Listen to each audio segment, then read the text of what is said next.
ceritanya dapatnya itu yang pertama. Yang kedua, nah ini untuk penayangannya apakah berbarengan tanggalnya atau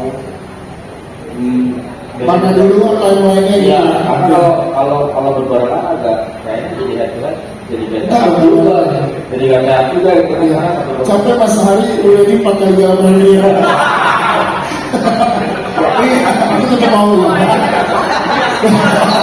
Berarti pertanyaannya adalah kenapa dari 4 ini 3-nya horor atau bukan, apakah kedepannya akan lebih banyak genre horor, dan secara timeline mana duluan nih dari 4 judul ini yang akan tayang di bioskop? Itu silakan dimulai. Terima kasih. Dari 4 film ini kan 3-nya horor gitu ya. Nah, kita tahu bahwa memang film horor ini adalah film Indonesia yang paling digemari di Indonesia. Tapi kita ada cerita-cerita yang memang belum digali lebih banyak gitu ya. Kita tahu di dalam film horor tersebut. Jadi memang genrenya horor, tapi ceritanya yang sedikit berbeda dan mungkin kita akan menguliknya lebih dalam lagi. Seperti itu. Yes. Yang pertama. Kalau yang kedua, yang pasti tidak berbarengan gitu, karena nanti yang cowok cuma. Saya terus ulang kali ini. Ya, jadi memang nanti kita sedang berdiskusi dengan pihak F1 gitu. Bahwa kita memang ada 4 film yang siap tayang. Nanti tergantung balik lagi kita akan lihat mana yang akan kita prioritaskan sebagai tayang. Tapi sejauh ini sampai sekarang Sejauh ini apakah ada yang di tahun ini atau semuanya ditaruh di tahun depan? sudah ada dapat jadwal atau belum, atau memang udah ada gambaran gitu? Ada gambarannya mungkin masih di tahun depan. Gitu. Ya. Jadi memang sedang berdiskusi aja dapat tanggal yang mana dan juga film mana dulu yang akan kita bangun. Siap.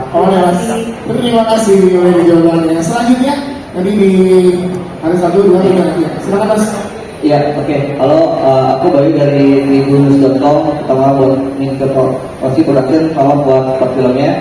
Mau tahu dulu diskusi Mbak Lady Gina sama Mbak Krisya Nasution itu gimana sampai ketemu akhirnya Mbak Krisya sebagai sutradara? Karena mungkin banyak orang kalau mengenal Mbak Krisya sebagai aktor, sebagai pemain, tapi sampai mana diskusinya menempatkan Mbak Krisya sebagai sutradara itu yang pertama. Kemudian Mbak Krisya, apa yang akhirnya buat Mbak Krisya menarik untuk di film Aku Adalah Kamu ini? Selain tadi kita ada sedikit twistnya di cerita ini, tapi apa sih yang buat akhirnya dirimu mau oke deh yang ini gue jadi sutradara?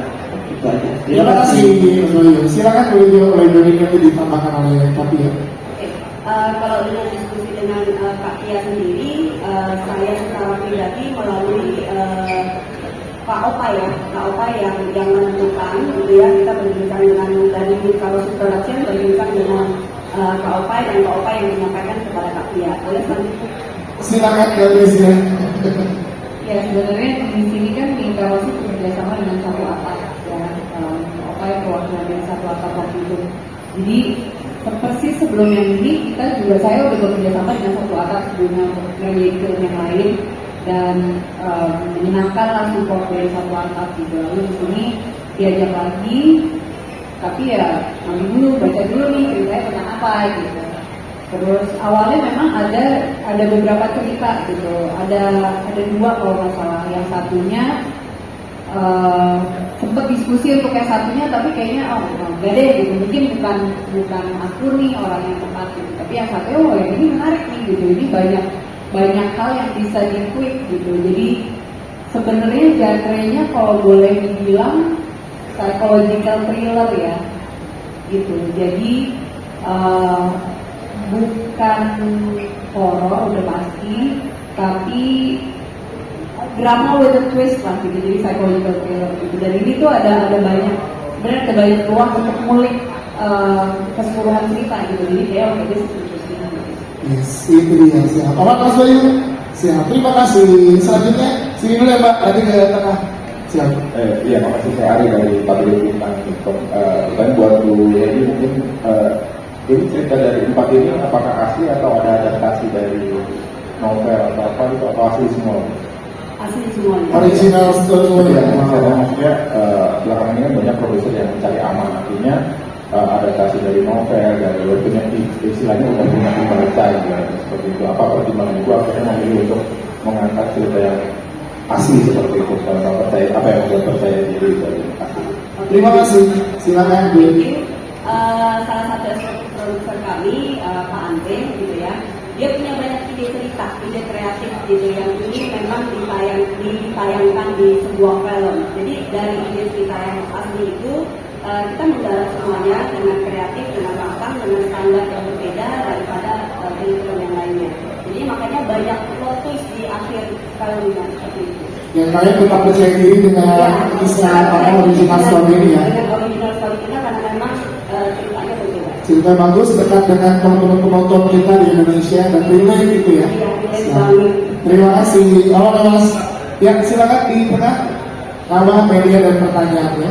Halo, perkenalkan saya Rizky dari Polda Pagi. Pengen nanya ke Bu Leni. Sebenarnya kan udah banyak nih PH-PH yang merilis film, apalagi film horor. Aku pengen tahu kalau Mikaros ini produksi ini itu sebenarnya ciri khasnya apa sih dari produksinya dan juga film-film yang nanti bakal dirilis. Terima kasih. Nanti yang sekarang dan nextnya akan gimana? Silakan Bu Leni. Oke, terima kasih. Ciri khas kami ya mungkin warna-warna yang berbeda, cerita yang dikuliknya tuh lebih dalam lagi seperti itu dan sesuai dengan branding kami, expect the unexpected. Makanya plot twist di akhir film itu yang memang mind blowing. Jadi memang banyak plot twistnya karena yang kreatif dari Pak Andre adalah dia suka membalik-balikan cerita gitu, yang memainkan pikiran orang ketika menonton film ini. Jadi ketika di awal mungkin kalau kita nonton, kita udah tahu nih ini yang jahat siapa, misalnya gitu ya. Percayalah di akhir cerita semuanya berbeda. Jadi siap ciri khasnya kalau mematahkan persepsi penonton dari yang lulus-lulus saja, jadinya nanti dengan ciri khasnya dari production. Tidak semudah itu. Jadi nanti penonton yang akan nonton ke depannya film-film dari Mikarosi tahu nih, wah nih Mikarosi produksi banget nih ini ya. Ini Mikarosi banget nih filmnya gini ya. Dari ciri khasnya siap. Dimulai dengan 4 judul ini. Ada lagi? Silakan yang di belakang. Ya, Mbak jadi nanya tadi pas makan pesen. Oh, udah diwakilkan. Ada lagi yang mau bertanya teman-teman media? Silakan kami berikan kesempatan jika masih ada lagi yang mau ditanyakan. Pun kalau Bu Nina tadi udah lumayan banyak yang bertanya, nanti akan ada kesempatan untuk doorstop ya. Akan ada one-on-one interview dengan para produser, eksekutif produser dan juga jajaran serta sutradara. Terakhir mungkin sebelum kita tutup press kita hari ini, ada lagi yang mau disampaikan dari Mikarosi Production, Ibu Lady untuk teman-teman media. Oke, karena kami mungkin adalah PH baru gitu ya, kami juga mau minta support dari teman-teman media dan juga tentunya dari teman-teman media juga bisa nanti mempromosikan kita seperti apa, bahwa kita memang even kita production house yang baru, kami adalah anak-anak muda yang ingin berkarya, jadi kami mohon supportnya. Yeay, itu yang kita akan